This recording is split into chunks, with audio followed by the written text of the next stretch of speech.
سلام، وقت همگیتون بخیر باشه. خدا کنه خوب صحتمند باشین. درس امروز ما ميديكال انجلش ان the UK هستك. ممكن انا درس دي ميديكال انجلش ميديكال اديوكيشن in the UK دي. يعني دي ميديكال ازدكر سيدي اغلب سنه كي UK كي يونايتد كينجدم كي حالته سدول بروجرامون است. ولی مونږ دا درس وایو ځکه چې دلته مونږ لغات سیدي مونږ ته د لغات مهمه دي، د فریز مهمه دي. دا چې UK کې د برنامه سی وای دا یو بهانه ده. بهانه د څه لپاره؟ بهانه د دې لپاره چې موږ دغه شیان زده کړو، یعنی دغه پروګرامونه نمونه زده کړو په انګلیسي کې. چې موږ کابل کې درس وایو کنه، مثلا ځان پښتنه وکړه دغه تخصص ته چې وایي په انګلیسي کې ولاک پوسی، یا مثلا پښتنه وکړي چې دغه سټاج دوره کې ورته چې ویل کېږي او ډاکټر ته مو چې وایي هغه بیا حیرانه پاتې کېږي. نو د دې په خاطر موږ د میډیکل ایجوکیشن وایو. دا چې UK کې دغه مثال ورکول شوی دی کې دا په افغانستان کې مثال ورکړي. خدای کتاب سي دي، کمبریج کتاب دی، اکسفورد کتاب دی ولخه. د دې په خاطر موږ د امریکن انګلیش شاین دلته زده کوو. یعنی موږ مخه یا هدف د درس څه ده چې دغه لغات زده کوو، چې کومه لغات چې موږ دغه دورې چې خلاصو کنه، یو د موږ د پنتون دوره بیا ستاج راغی. بیا ستاج نه بعد موږ چې یو ځینې کسان لاړل یوازې همدي ډاکټر پاتې سو او خپل کار کوي، کلینیکونو کې کار کوي او شخصي دفاتر کې هم کار کوي، انجو کې هم کار کوي. او بل هغه کسان دي چې زی سپیشلیټی ته زی او یا زی ریسرچ ته زی، او بیا دغه نه بعد زی پوسټ ګریجویشن شایان سي دي، مثلا ریسرچ کې هغه یا فیلوشپ ته زی. نو موږ هغه لغات به څنګه استعمال کوو؟ هغه ته کوم لغات استعمال کوو؟ او یو کس چې دغه کار یعنی دغه برخه کې کار کوي هغه ته موږ څه وایو؟ رسو هدف درس امروز ما یادگیری لغات مرتبط با مدیکال ادویکیشن یا آموزش طبی است. این که ما UK را میخوانیم، دلیلش این است که در UK یک مثال بر ما داده شده که ما بتونیم تطبیق کنیم به کل دنیا. چون کتابی که میخوانیم سورسش آکسفورد است، سورسش پانتون UK است، توسط UK ساخته شده. از اون خاطر UK را مثال داده. ولی ما از این کتاب چی برداشت میکنیم؟ من قبلا هم گفتم این موضوعاتی که میخوانیم طبش نمیخوانیم، ما انگلیسی طبش میخوانیم. برای ما لغاتایی که اینجا استعمال میکنیم طرز لغاتاش مهم است. برای من مهم است که این پروگرامایی که ما میخوانیم نامش به انگلیسی یاد داشته باشیم. فردا روز من یک جای اپلای میکنم، سی وی خود نوشته کرده بودم که من پروگرام میخوندم، یا یک جای اپلای میکنم از من معلوماتی که خواسته شده، چون مثلا شما در یک پروگرام مثلا میخواین خارج از کشور اپلای کنین، اونجا به شما اومده که مثلا پی جی پست گریجویت شما چه چیزا بخونید. من بفهم که اندر گریجویت فرقش که پست گریجویت چی است. مثلا یک روز یک جای ما شش تا یک نفر اومده گفت که تو به کدام پروگرام میخوای اپلای کنی؟ کدام پروگرام؟ گفت اندر گریجویت میخوای یا پست گریجویت؟ نفر گفت پست گریجویت. گفت چند ساله هستی؟ گفت 18 ساله. گفت خب تو بعد چی میخوای اپلای کنی؟ گفت لیسانس. گفت لیسانس چی رقم؟ گفت لیسانس گفت اندر گریجویت میشه. یعنی که فرق ببینید اندر گریجویت به معنای ریاضی نیست که شما مکتب را ختم کرده باشین. اندر گریجویت و پست گریجویت رو روز فرقش خواندیم.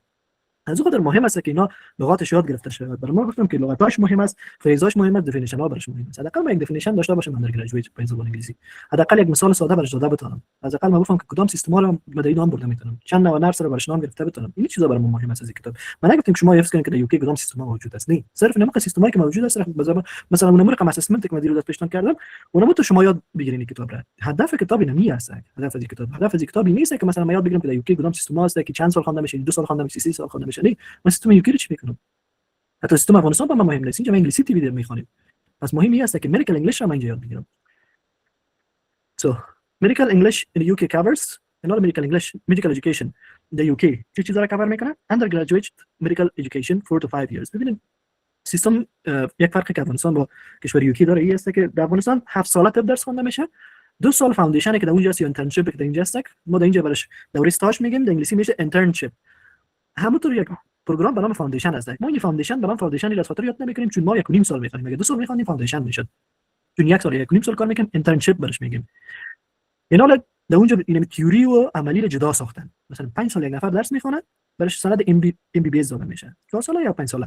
بعد از اون میره دوره استاژ رو میخونه، اون رو برش فاوندیشن پروگرام میگن که 2 سال درس میخونه. یعنی که ما کسی که فعلا شما یک میدوایفری میخونین، شما یک اندرگریجویت پروگرام رو میخونین. پروگرام اندرگریجویت هست. ولی بچی که پست گریجویت میشه، مثلا یک نفر رفتن نرسینگ رو خونده، خلاص کردم اومدن میدوایفری رو میخوان من حیث فوق برنامه خود. و برای اون نفر پست گریجویت پروگرام میشه. دلته مونږ یو اندر گریجویت لرو، بل پوست گریجویت لرو. اندر گریجویت کې څه شاملېږي؟ یو خو میډیکل ایجوکیشن دی کنه. موږ افغانستان کې څه لرو؟ وکالنۍ طب لرو. وکاله طب وایي، شپږ کاله طب وایي، هغه شپږ کاله اوس منسوخ شوی دی. وکاله ټولې وکاله دی. او دغه وکاله یو نیم کال یې سټاج دوره دی. او سټاج دوره ته موږ په انګلیسي څه وایو؟ انټرنشیپ ورته وایو.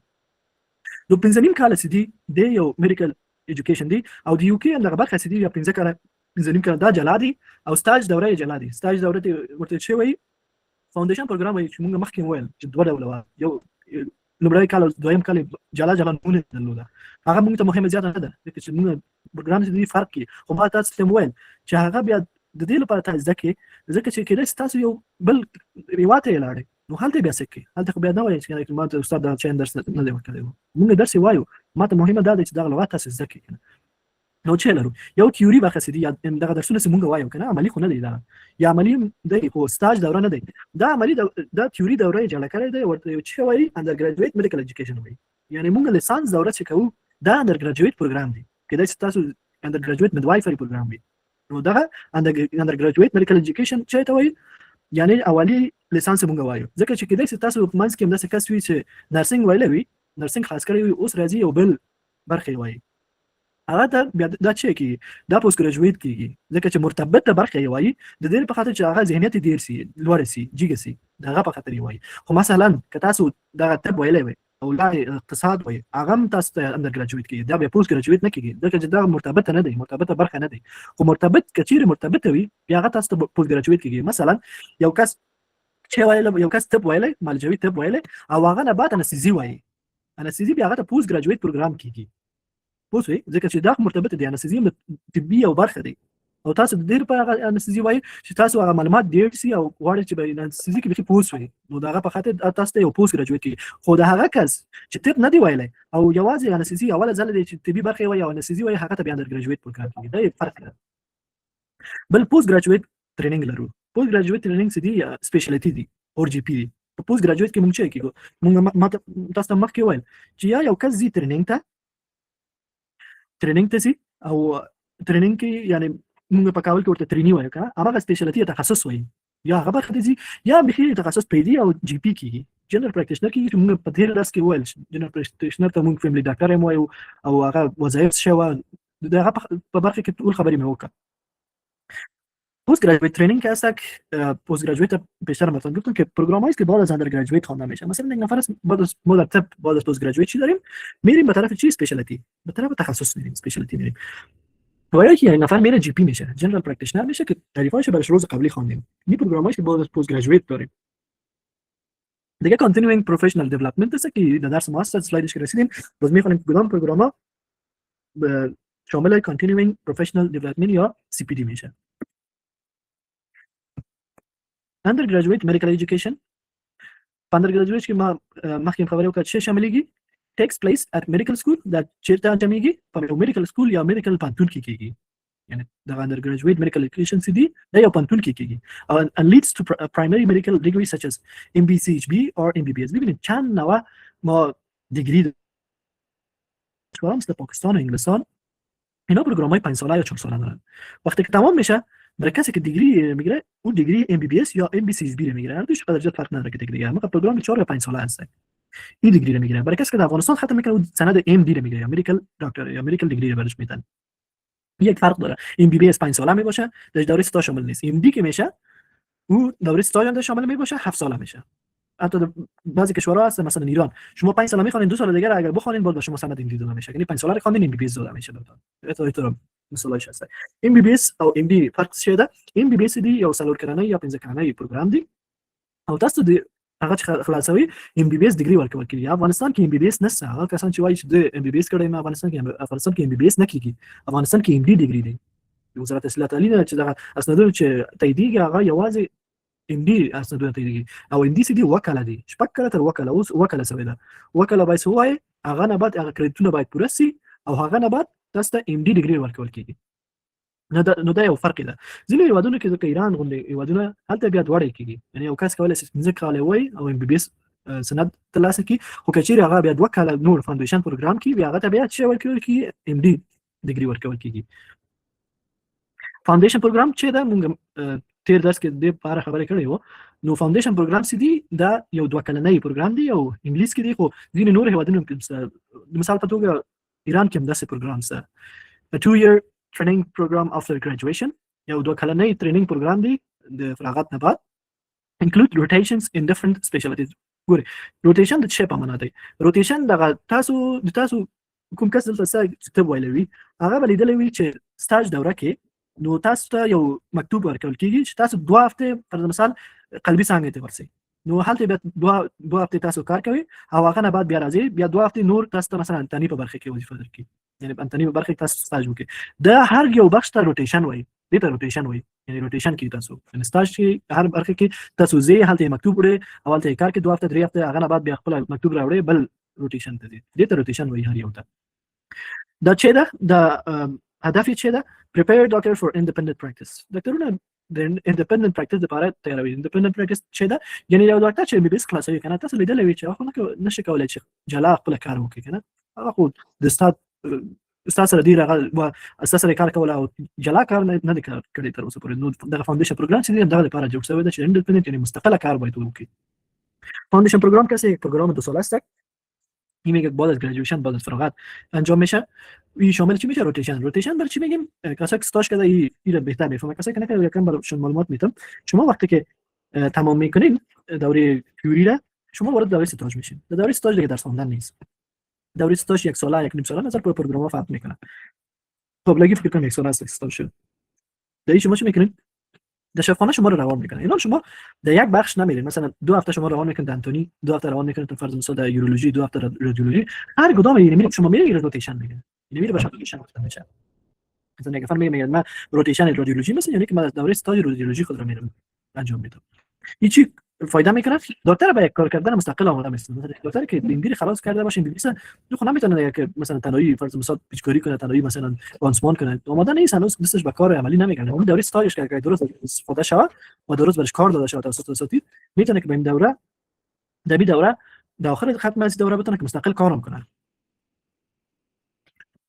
post graduate training چیه post graduation training doctors choose to train as GP or a specialist or senior specialist or training often provided by Medical Royal College. ببینید یک دکتر که وقتی که ختم میکنه post graduate training شامل میشه گفتم که یا میره جی پی میشه یا جنرال پرکتیشنر میشه یا میره که اسپشیالیتی میره یا بخش تخصص یا سینیر اسپشیالیست میشه و یا که میره که این ترینینگ ها میگه که توسط کی انجام میشه Medical Royal College مثلا در کابل جاتر ترینینگ هایی که انجام میشه نمی تخصصات توسط پانتون تی بی کابل انجام میشه ولی در انگلیس که هستن در اونجا Medical Royal College این انجام میده post graduate training چه ده دا یو پروګرام دی دا post graduate دی یعنی فراغت نه بعد پروګرامونه چې تاسو شاملېږي کېدای تاسو ورسي او یو جنرال پریکټیشنر سي یا کېدای تاسو ورسي او سپیشلیټي وای یا سینیر سپیشلیست وسی دا خو تاسو چایز دی کنه او دا د چا په لاس دی په انګلیس کې میډیکل رایل کالج دغه خدمات تر سره کوي په افغانستان کې مثلا ځینې نهادونه دا کار کوي مثلا وزارت صحت عامه سي هغه خپل جلا تخصص لري هغه وزارت صحت عامه دغه کار کوي یا وزارت تحصیل تعلیق خپل جلا تخصص لري دلته سیستم لک فرق لري continuing professional development یا سی پی ډی چې دا نور پروګرامونه سي دي د ډیولپمنٹ لپاره مثلا تاسو چې دا خلاصوي نو تاسو یو ډاکټر سي دي یا یو طبي کارمند سي دي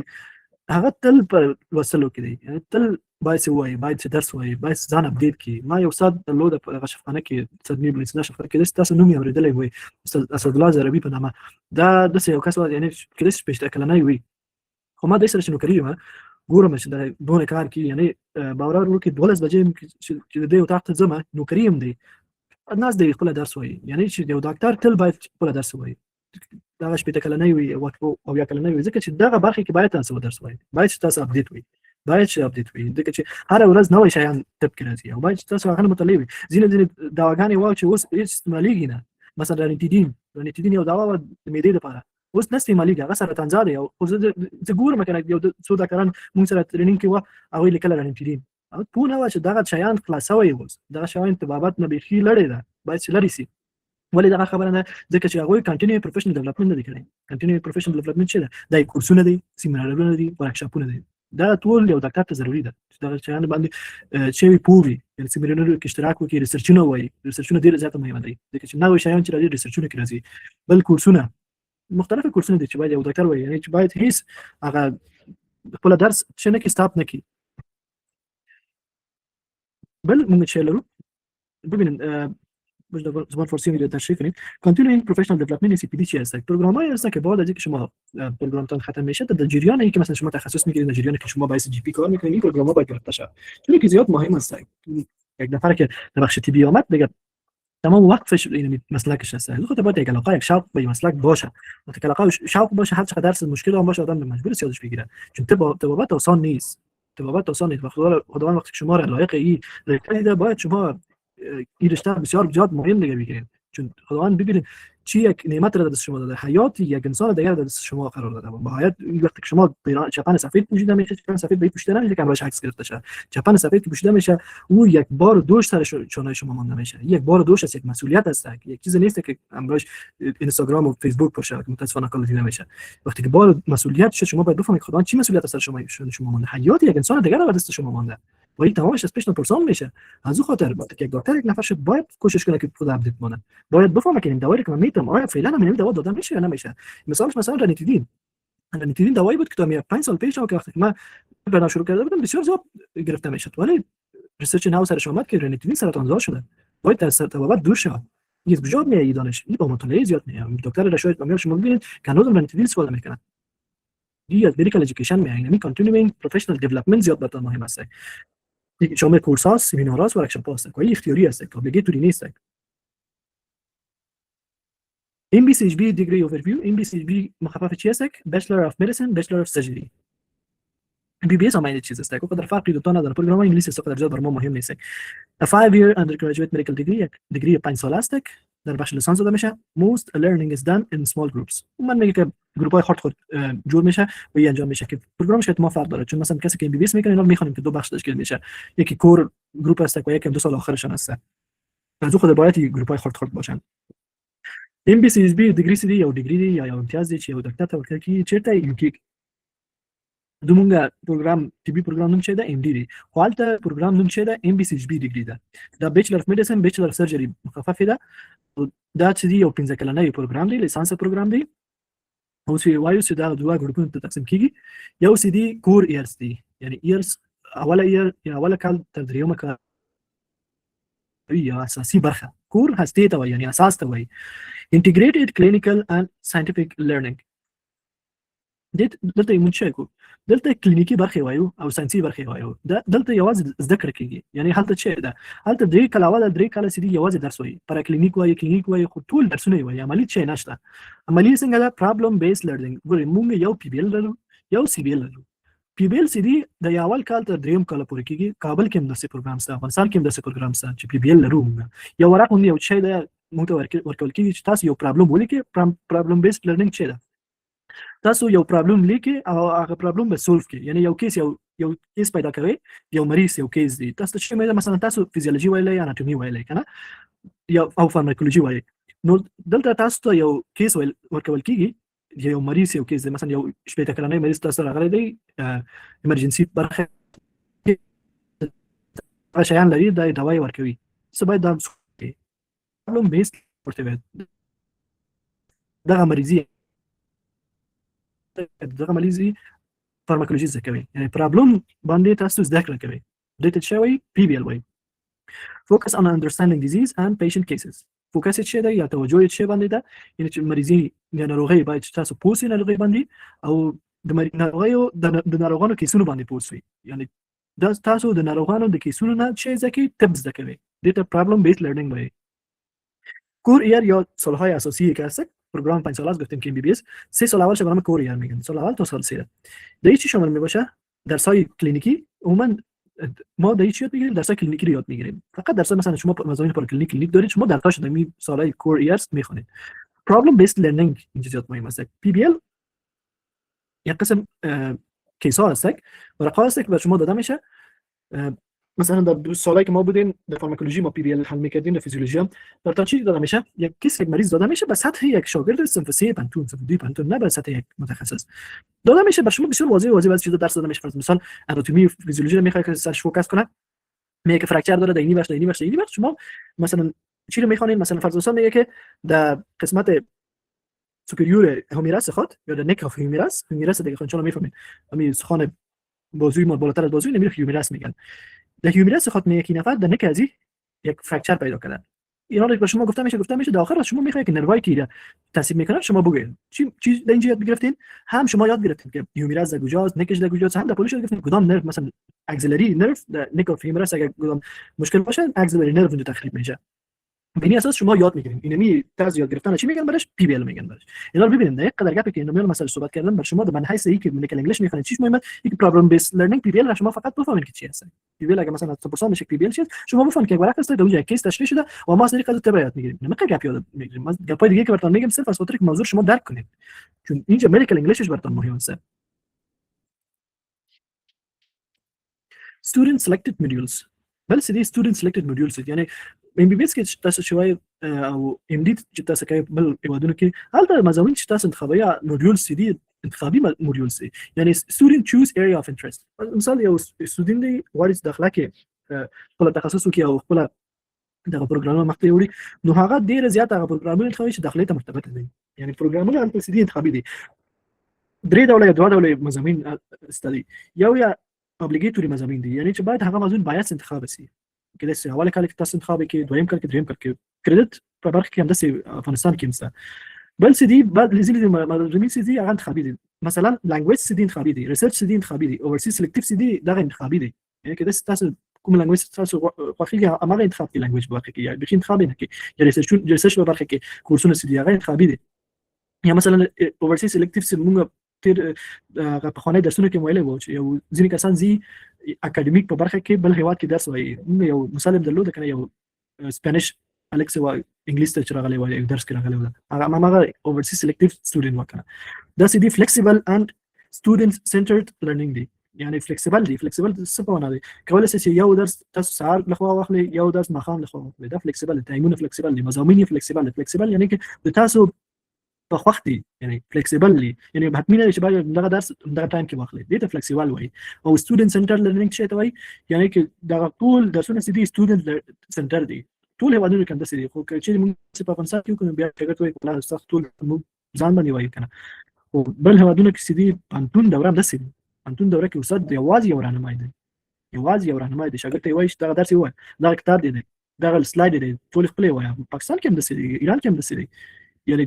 موږ پانتون کې د سیوا چې موږ یو فاصل سیوا ډیر صفحه سلويخ صفحه استاد چې راغلی یو صفحه دوه صفحه ویل او موږ ته ویل چې فاصل خلاص وو صفحه بل فاصل وایي دا سیوا يعني انسان نه پانتون کې او تاسو باید موږ د درس وایي باید تاسو هم د به تکرار نه وکړي چې دا سټوډنټ سنټر لرنینګ صحیح ده چې دلته استدي او موږ تر اوسه پورې هغه استعمال کړی نه دی چې هغه استعمال کوو بیا بخي درځي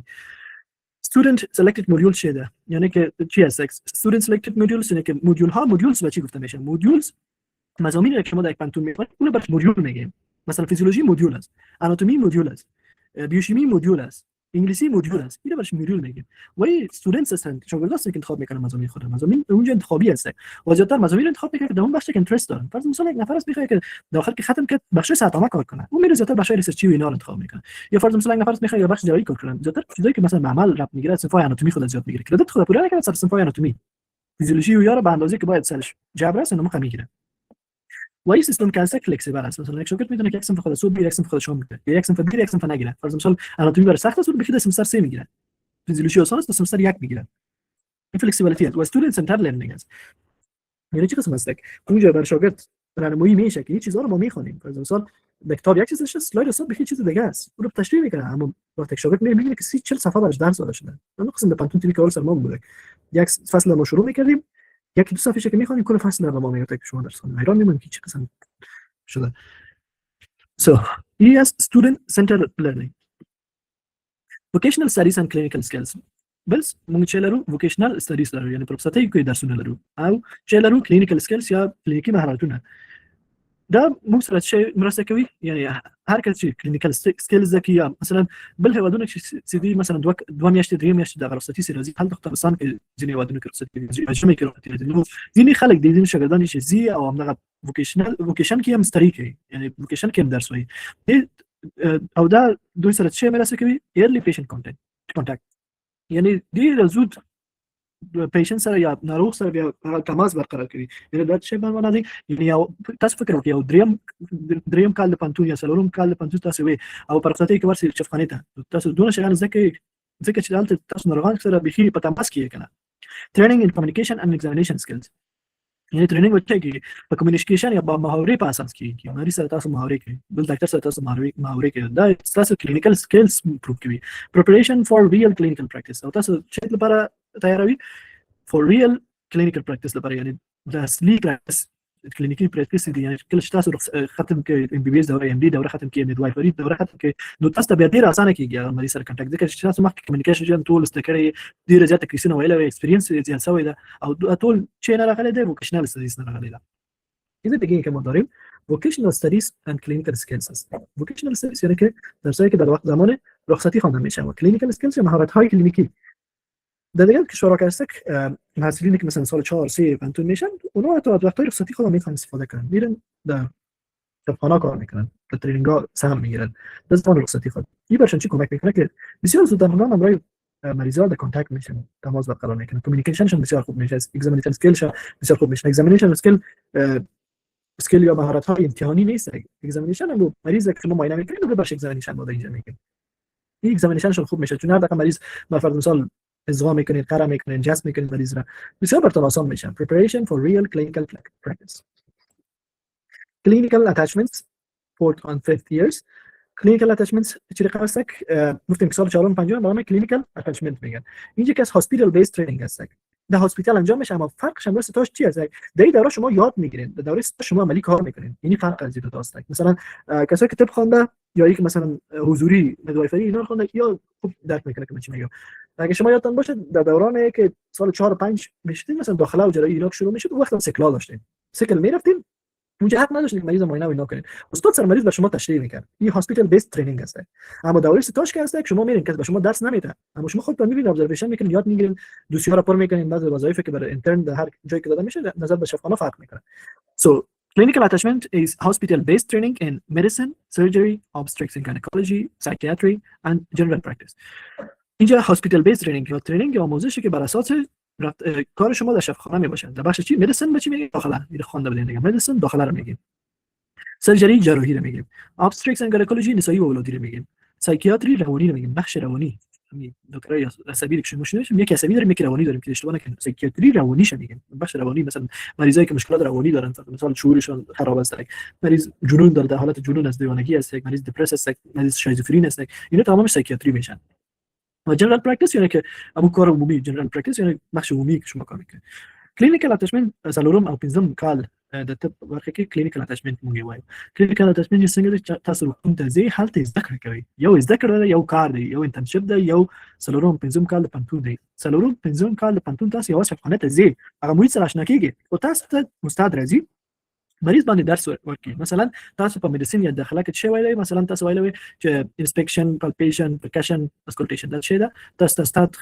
وایي چې دا اسکولټیشن دی دا جس دی دا قرار دی یعنی تاسو استاد درس ورکړي د هسپتال مریض باندې تاسو درس ورکړي یوازې درس ورکړي تاسو د کار حق نه لري دا څلورم پنځم کال کې کیږي او د څه وایي کلینیکل اتچمنت وایي بل څه مثلا جراحي په برخه کې تاسو کار کوي سرجری جراحي ته وایي ابستریکټ اند ګینیکولوژي ته وایي سایکیاتری روانی برخه ته سایکیاتری وایي مثلا یو کس د رواني برخه متخصص دی هغه ته مو چې وایي سایکیاتری سپیشلیست ورته وایي یا یو کس عمومي برخه کې کار کوي هغه ته مو چې وایي جنرال پریکټس وایي یا جی پی ام ورته وایي کوي بل څه ده سټوډنټس ویو بل دلته کتاب کې بیا یو شاګرد هغه ویو یا ویژن یا تاسو مثلا نظر دی او شاګرد نظر تاسو ورکوي چې learning is interactive and practical small group discussions and problem solving early exposure to anatomy and clinical skills and less lecturing more hand on learning so دا کله چې موږ خپل درس وایو کتاب نه دا د شپوس دا څه وایي student view انته کې یو ډسکشن دی او شاګرد خپل نظر وایي لن په نامه کتاب کې نو بیا دا وایو نن یوازې موږ دا درس سلایډونه وایو ځکه چې تاسو فکر کوم چې دا ډیر زیاته ګرانه مسوي نو هغه په خاطر تاسو باید څه وکړئ نو تاسو بیا خپل توان وګورئ ځکه چې دا درسونه خو بیا برن نه دي کنه چې دا درسونه تاسو باندې ډیر ګرانه توان کې ټول باندې تاسو درس سره خبرې وکړئ هغه سره جلسه نیسو چې دا کتاب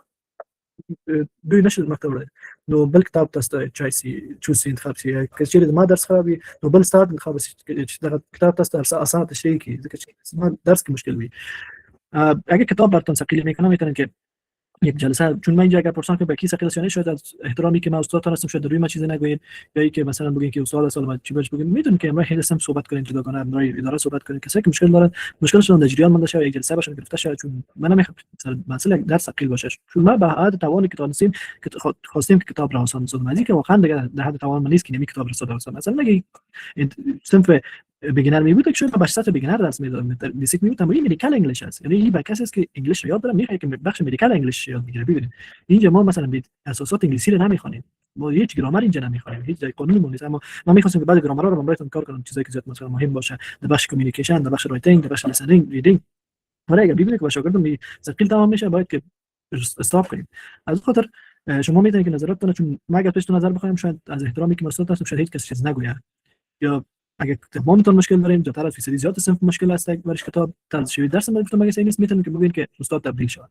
اگر میگه نه که پیش برده شود، باز کسایی که مشکل دارن مشکل خود امرای اداره جریان بونن. سوال چیز نظر اگر اصلا میتونه که استفاده کنم چند دقیقه وقت داریم. من امروز درس را کوتاه گرفتم بتونم پیش شما بگم. واقعا من خفه شدم که ما مثلا تا حد توان کوشش میکردیم ولی هنوز مسئله راضی نبودن، چون باید معلوم میشه که مشکل از من است یا مشکل از محصول است یا مشکل از کتاب است، باید حل شود. حسنیه سردار. السلام عليكم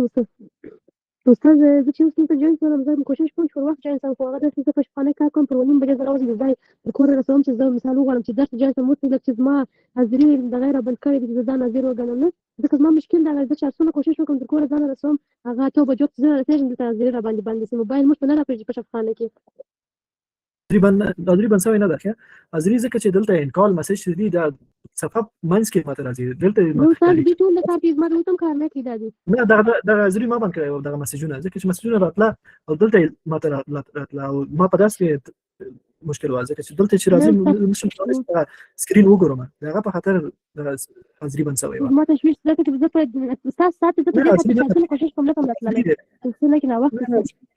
حاضري نه باندې حاضري په اخر کې تاسو واکې هغه ډیر خوي ځکه چې د حاضري سي دي چې درس وایم چې مجبور یم چې ګوګل میټ کې دغه بایسه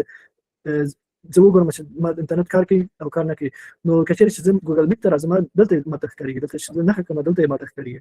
زه نشم کولی چې د سلایډونو وګورم دغه په خاطر ما حاضري بند کړې و او مسیجونه بند کړې و ځکه چې هغه د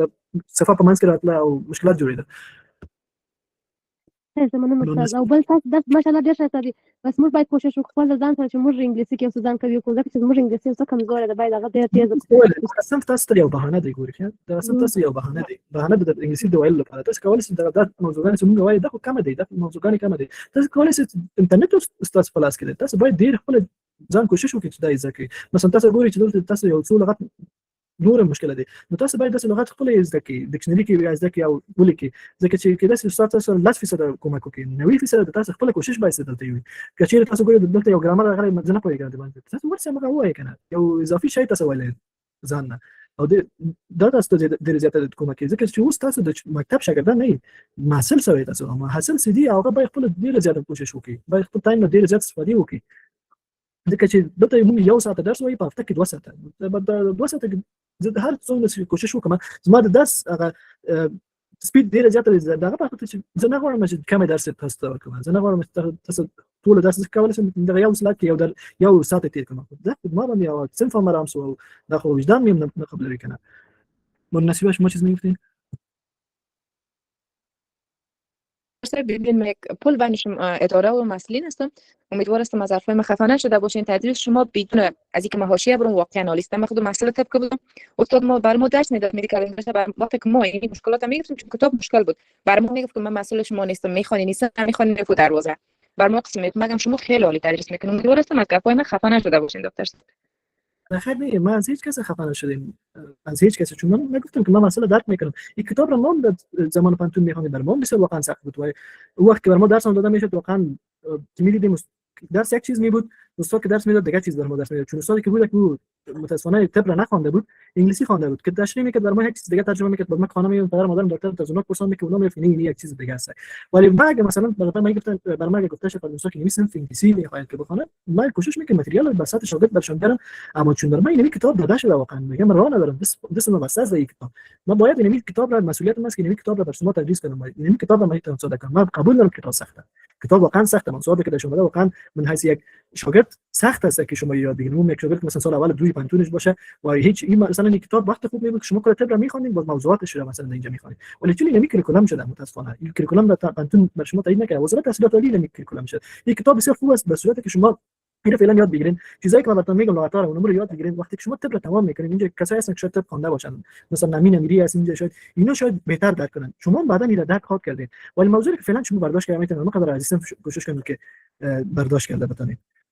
جاتر از ما مثلا در کنه که مثلا اسسمنت روز قبلی رو ببینیم از هیچ کدام تن لغات سخت پسونه که فاندیشن یا نه پسونه که صرف مثلا شن چی از نی چی است که اون لغات رو شما زیاد بگیرید چون مجبور هستیم که یک کتاب رو درس بدیم. اگه مثلا یک کتاب دیگه می بود شاید ما بسیار فرق میکرد تدریس تا یک کتاب. خدا کنه که دفعه من شخص خوشش باشین چون من خواستم که یک فرصتی شود چون برای شما من نمیخوام که مثلا که روزی نباشم صنف را پیش ببره، یا اینکه استاد باید تبدیل شه یا اینکه کتاب تبدیل شه یا اینکه مرسل باید خودش خدا به کوشش برده. از اون خاطر گفتم کسایی مثلا کتاب براشون سختی میکنن مشکل است میتونه که همراه داره صحبت کنن اونا یک راه حل برای زیستن پیدا کنن. چون من روز اول که حاول که دادیم باید به مو وفا کنم که ما گفتیم که مثلا براتون متریال اضافی درس میدم، براتون گفتیم که این کتاب را تا میتونم واضح درس میدم، این کتاب ما سوی کتاب باید درس داده شه. باز نمیشه که پای ما بکشم بگیم دی آره من وقت گفتم ولی بعد از این گپ نگفتیم. دیگه وقت همگیتون بخیر باشه و همگیتون خوش باشه. ان شاء الله سایدار خواندیم بازیگر از ان شاء الله درسش میخوایم تا اینکه به یک نتیجه برسیم که به این شکل پیش بریم یا اینکه مثلا طرز شیوه درس تدریس کنیم. مثلا شاید به اسم ما کمترم تا سلو درس بدم یک سمپیت برنامه همین امری میشه درس فاست اینا دیدن یک سمت دیگه مدرسه میتونم یوسمیلی دیدم که به چی اسپید مورد درس بدم. چون من یک روز رخصتی دارم، من درس یک روز رخصتی که روز بعدش هست که مثلا ما بیکار نمونه ما دو چند یک روز سر خود فشار قبول کردیم برش تیز درس میتونم ریکارد پیش تا دو دفعه بخوانده شه. مثلا نمیخوام که بیکار بمونه. نه شما دو مضمون درس میخونید اگر بشینید باور کنید 200 برای کتاب درس بدین وقت بتین کلش یاد میگیرید. یکم شما کوشش کنید یکم ما هم کوشش میکنیم که درس خیر کم اسلو بسازم که شما بتونید بهتر درک کنید. وقت همگیتون بخیر باشه. چون صنف دیگه میشه میبخشید دکتر سپک سوال داشتم بعد از او اگه جلسه ختم کنید. همین دوای رانیتیدین چه زمانه از بخش دوایی حذف شده؟ چون تقریبا یک ماه پیش یک مریض بود که از این رانیتیدین استفاده میکنه چون رانیتیدین در خانم‌های حامله سیوز میگن به خاطر حامله بود رانیتیدین استفاده میکرد. رانیتیدین از سال 4 سال یا 5 سال 4 سال پیش من داروخانه داشتم، داروخانه کار میکردیم بر ما یک چیز اومد از طرف وزارت. قبلا 6 سال یا 7 سال میشه که تثبیت شده که باید رانیتیدین کار نشه، مکمل سرش تایید نشده که واقعا سرطان زا است یا نه، اما گفته که شانس یک مریضی را از یک مریض زیاد میکنه. وقتی که یک چیز شانس مثلا سرطان از یک مریض زیاد کرد ما دوای بدیلش داریم، چرا از او استفاده نکنیم؟ مثلا رانیتیدین سیف است در پولیش پی پی آر مثلا پنتوپرازول با پرازول هم سیف است که دو تا دکتران سوولادی و زیادش از ایام استفاده کنیم. مثلا سیمیتیدینش سیف است اگر میشه رانیتیدین استفاده شه. سیمیتیدین 4 یا 5 سال پیش در افغانستان بند شد مکمل و 6 7 سال میشه که در کل دنیا گفتن که از این استفاده نشه. درست است. بسیار تشکر. خوب داشته باشین همگیتون. در سال 2019 گفته شده که بند است because it's found to contain unacceptable levels of NDMA که یک کارسینوژن است. گفته چون گفته در ترکیبش NDMA است و یک کارسینوژن است. در سال 2019 و 2020 این بند ساختن. درست است. بسیار تشکر داشته. میتون بخیر باشه. شب میگیتون خوش.